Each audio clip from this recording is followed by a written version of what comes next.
Film शुरू होती है और हमें एक खतरनाक और घने जंगल को दिखाया जाता है, जहाँ पूरे जंगल के बीच सिर्फ एक ही घर होता है और पूरा जंगल डर और खामोशी से भरा हुआ था। इस घर के अंदर एक मॉमा जो कि 2 बच्चों की माँ होती है। मॉमा अपने दोनों बेटे नोलन और सैम के साथ रहती है, साथ में उनका डॉग कोडा भी रहता है। मॉमा कहती है कि दुनिया अब खत्म हो चुकी है, हर तरफ एक अजीब सा अंधेरा फैल गया है जिसे वो ईविल कहती है। ये कोई जानवर या इंसान नहीं बल्कि एक ऐसी शक्ति है जो न दिखती है न पकड़ी जा सकती है, लेकिन अगर किसी को छू ले तो उसके दिमाग को अपने कंट्रोल में कर लेती है और वो भी उसी जैसा ही बन जाता है। अब सुबह का वक्त होता है और मामा अपने दोनों बेटों को खाना देती है और खाने के तुरंत बाद वो घर से बाहर जाने के लिए तीनों अपने पास एक एक सीटी रख लेते हैं ताकि जंगल में किसी को भी खतरा हो तो वह उस सीटी को बजाकर मदद के लिए बुला सके। और तीनों अपने साथ एक रस्सी भी बांध लेते हैं, क्योंकि अगर कोई भी इस घर से बाहर बिना रस्सी के जाता है तो वह अपनी मौत को खुद अपने पास बुलाता है। जो रस्सी से जुड़ा है वो जिंदा है और जो छोड़ता है वो खो जाता है। अब सब अलग अलग जंगल में अपने लिए खाना ढूंढने निकल पड़ते हैं। तभी कुछ ही दूर आने पर मामा को वही ईविल दिखाई देता है। ये ईविल हर दफा किसी भी रूप में आ सकता है, लेकिन मामा उस पर ध्यान न देते हुए आगे आगे बढ़ती है, क्योंकि उसने अपने साथ रस्सी बांधी हुई थी, इसलिए वह ईविल मामा को कोई भी नुकसान नहीं पहुंचा सकता था। इधर सैम और नोलन भी अपने खाने के लिए जंगल में शिकार कर रहे होते हैं। तभी नोलन एक दरख्त के ऊपर से किसी परिंदे के अंडों को उठाने की कोशिश करता है, लेकिन तभी एक अंडा वहाँ से नीचे गिर जाता है। ये देखकर नोलन वहाँ पर जाने की कोशिश करता है, लेकिन उसकी रस्सी छोटी होने की वजह से वह वहाँ तक नहीं पहुँच सकता था, इसलिए वह अपनी रस्सी खोलने का इरादा करता है। इसी दौरान वहाँ पर सैम आ जाता है और नोलन को रस्सी खोलने से मना करता है। फिर नोलन सैम की बात को मान जाता है और वो दोनों वहाँ से आगे की तरफ निकल पड़ते हैं। लेकिन तभी कुछ ही आगे आने पर नोलन गुस्से की वजह से सैम की रस्सी पर पैर रख देता है, जिससे सैम नीचे गिर जाता है। इसी दौरान उसकी रस्सी भी खुल जाती है और सैम का पैर एक लकड़ी के अंदर फंस जाता है, जिससे वो वहाँ से निकल नहीं सकता था। इसलिए नोलन तेजी से सीटी बजाने लगता है और ये आवाज सुनकर मॉमा घर से फौरन जंगल की तरफ भागने लगती है। इधर सैम को उस ईविल का खतरा महसूस होता है। ये देख नोलन भी अपनी रस्सी खोल देता है और सैम को बचाने के लिए उसके पास आ जाता है। और तभी वहाँ पर उस ईविल को भी पता चल जाता है और वो ईविल दोनों का पीछा करता है। इधर मामा की रस्सी भी खत्म हो गई थी, इसलिए वो भी अपनी रस्सी खोल देती है और फौरन नोलन और सैम को वहाँ से बचाकर ऊपर एक रस्सी से दोनों को अपने साथ बांध देती है। तभी वो ईविल औरत उनके बहुत करीब थी, लेकिन तीनों के साथ रस्सी बंधी होने की वजह से वो उन्हें कोई भी नुकसान नहीं पहुँचा सकती थी। लेकिन ये ईविल औरत सिर्फ मामा को ही नजर आ रही थी, क्योंकि नोलन और सैम की मासूमियत और उनकी छोटी उम्र की वजह से ईविल उन्हें फील या दिख नहीं पा रही थी। इसके बाद मॉमा उन्हें घर में नाइफ से डराकर उनसे कुछ असूल पूछती है, क्योंकि अगर बच्चों को वो असूल याद हो तो वो ईविल से सेफ है, लेकिन अगर किसी को असूल याद ना हो तो उस पर ईविल का साया आ जाता है और कुछ ही देर में वो भी ईविल बन जाता है। लेकिन मॉमा के पूछने पर नोलन और सैम को ये असूल याद थे, जिस पर वो उन्हें छोड़ देती है। इसी दौरान मॉमा नोलन और सैम पर गुस्से होती है, क्योंकि मॉमा के मना करने के बावजूद नोलन और सैम दोनों ने अपनी रस्सी जंगल के बीच खोल दी थी। अब रात में मॉमा अपने बच्चों के साथ रात का खाना खा रही होती है और अपने दोनों बेटों को बताती है कि मुझे खुशी है कि वो ईविल तुम्हें नहीं दिखता है। मामा ये भी बताती है कि मुझे वो ईविल एक दफा एक छोटी सी बच्ची के रूप में मेरे सामने आया था। वो ईविल मुझे अपने काबू में करने के लिए किसी भी चीज का रूप लेकर आता था, लेकिन मैंने कभी भी उस पर यकीन नहीं किया और उसे इग्नोर करती रही हूँ, क्योंकि अगर वो अपनी रस्सी खोल देती और उसे बचाने के लिए जाती तो वो भी उस ईविल का शिकार हो जाती। मामा ये भी बताती है कि अब वो ईविल अपनी सबसे बड़ी चाल तुम दोनों पर चला रहा है और जैसे जैसे वक्त गुजरेगा तुम उसके बारे में भूल जाओगे, तभी वो ईविल इसका फायदा उठाकर तुम पर वार करेगा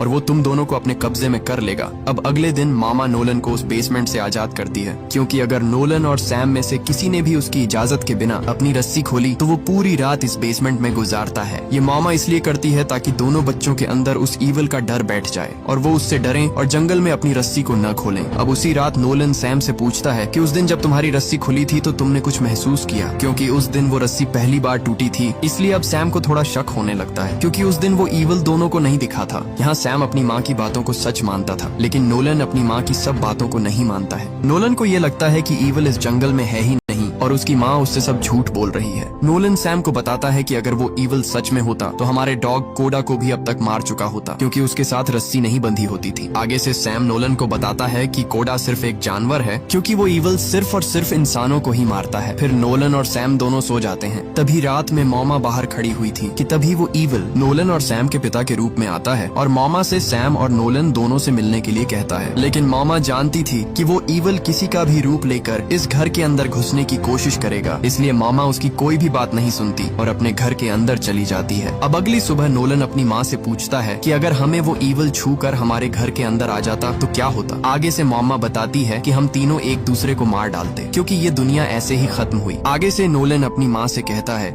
कि आपको कैसे पता कि ये दुनिया खत्म हो चुकी है। नोलन मामा से कहता है कि क्या पता हमारी तरह यहाँ पर कोई और भी हो और इस जंगल से बाहर निकलकर हम अपनी मदद के लिए किसी को बुला सके। लेकिन मामा नोलन को साफ साफ कहती है कि हमारे अलावा इस दुनिया में कोई भी नहीं है, क्योंकि उस ईवल ने सब इंसानों को खत्म कर दिया है और सिर्फ हम ही इस दुनिया में बचे हैं। अब इस जंगल में रहते रहते महीने गुजर चुके थे और धीरे धीरे इनके खाने का सामान भी खत्म होता जा रहा था। इसलिए तीनों को जंगल में सरवाइव करने के लिए सब दरख्तों और पौधों की छाल को उतार रहे होते हैं कि तभी जंगल में नोलन को किसी के भागने की आवाज सुनाई देती है और वो उसका पीछा करते करते एक जगह पर आ जाता है और इसी दौरान वहाँ उसकी रस्सी को कोई खींचता खींचता एक कुएं के पास ले जाता है कि तभी नोलन की आंख खुल जाती है और वो अपने घर से बाहर उस रस्सी के बिना था। लेकिन इससे पहले कि वो ईवल वहाँ पर आता, मामा फौरन नोलन को वहाँ से ले जाती है। फिर मामा नोलन को आज रात दोबारा उस बेसमेंट के अंदर अंधेरे में बंद कर देती है, लेकिन नोलन के रोने और डर की वजह से वो उसे बेसमेंट से निकाल देती है। अब रात में नोलन सैम से कहता है कि हमें किसी भी तरह यहाँ से निकलना होगा, लेकिन सैम नोलन को बताता है कि जैसे ही हमने रस्सी खोली तो वो ईवल हमें जान से मार देगा। इधर दूसरी तरफ मामा भी उन दोनों की बातें सुन रही थी, लेकिन सैम नोलन का साथ देने से इनकार कर देता है। अब अगली सुबह मामा अपने पास रखे एक कैमरा के बारे में नोलन और सैम को बताती है और कुछ पुराने समय को याद करने के लिए अपनी कुछ तस्वीरें भी नोलन और सैम को दिखाती है, जिसमें नोलन, सैम और मामा तीनों होते हैं जब नोलन और सैम दोनों छोटे होते थे। इसी दौरान मामा अपने बच्चों को बताती है कि हमारे घर में खाने के लिए सब कुछ खत्म हो चुका है और अब इस जंगल में हमें जिंदा रहने के लिए अपने डॉग कोडा को मारना होगा, जिससे वो 1 महीना इस जंगल में सरवाइव कर सकते हैं। तभी ये सुनकर नोलन मामा से कहता है कि मैं अपने कोडा को मरने नहीं दूंगा। नोलन ये भी कहता है कि मैं पेड़ों के पत्ते, लकड़ियाँ और कीड़े सब कुछ खा सकता हूँ, लेकिन कोडा को नहीं मरने दूंगा। असल में वो डॉग नोलन का अच्छा दोस्त होता है और वो हर रात अपने कमरे में ही उस डॉग को रखता था, इसलिए नोलन गुस्से में वहाँ से चला जाता है। तभी मामा नोलन से उसका डॉग छीन कर ले जाती है और एक कमरे में ले जाकर उसे मारने ही वाली होती है कि तभी वहाँ पर नोलन आकर उसकी रस्सी को काट देता है और उस कमरे के दरवाजे को बंद कर देता है, जिससे मामा कमरे में बंद हो जाती है। नोलन बाहर देखता रहा और अंदर उसकी माँ चिल्लाती रही, लेकिन नोलन ने अपनी माँ की एक भी न सुनी। इसी दौरान रस्सी न होने का फायदा उठाकर वो ईवल औरत आ जाती है, लेकिन इससे पहले कि वो ईवल औरत मामा पर अटैक करती, मामा वहाँ एक कांच से अपने गले को काट देती है, जिससे मामा वहीं पर मर जाती है। तभी वहाँ पर सैम आ जाता है, लेकिन तब तक उसकी माँ इस दुनिया से चली गई थी। ये देखकर सैम बहुत रोता है और ये सब देखकर अब नोलन को यकीन हो जाता है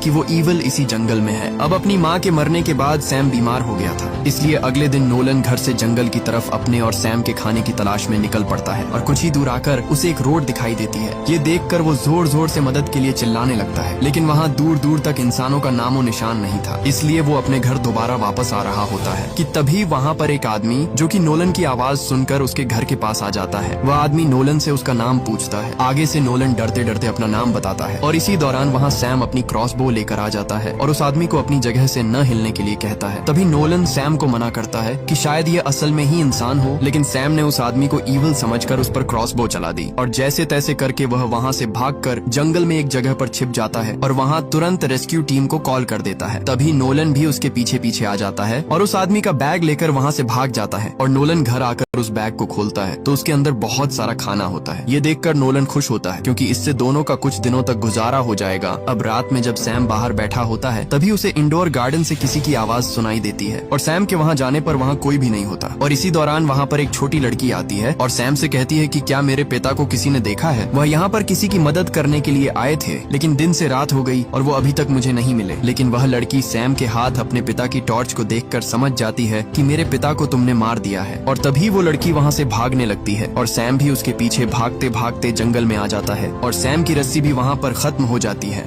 लेकिन सैम को वो लड़की असली लगती थी, इसलिए वो वहाँ पर अपनी रस्सी खोल देता है और उस लड़की का पीछा करने लगता है। इधर दूसरी तरफ नोलन भी सैम को ढूंढने जंगल में आता है, लेकिन तभी वहाँ उसे सैम के रूप में वो ईवल दिखाई देता है और नोलन भागता भागता अपने घर के अंदर आता है, लेकिन घर में सैम मौजूद होता है और नोलन उससे कुछ पूछता है, लेकिन सैम आगे से कोई भी जवाब नहीं देता क्योंकि अब उस पर भी उस ईवल ने कब्जा कर लिया था। इसी दौरान सैम घर में आग लगा देता है, जिससे पूरे घर में आग फैल जाती है इधर दूसरी तरफ नोलन जैसे तैसे करके एक खिड़की से बाहर निकल आता है और वो वहीं पर बेहोश हो जाता है। लेकिन इसी दौरान वहाँ पर वो रेस्क्यू वाले भी आ जाते हैं जिन्हें उस आदमी ने कॉल कर दी थी, इसलिए वो वहाँ पर सैम और नोलन को रेस्क्यू कर लेते हैं, जिससे सैम और नोलन की जान बच जाती है और वो जंगल से बाहर की दुनिया को देखकर बहुत खुश होते हैं। अब सैम और नोलन दोनों को पता चल चुका था कि हमारी माँ ने हमसे सब झूठ बोला था, क्योंकि बाहर की दुनिया वैसी की वैसी ही थी। लेकिन एंड में सैम नोलन से कहता है शी लव्स मी मोर, जिसका मतलब है वो मुझसे ज्यादा मोहब्बत करती है। और ये मूवी यहीं पर एंड हो जाती है।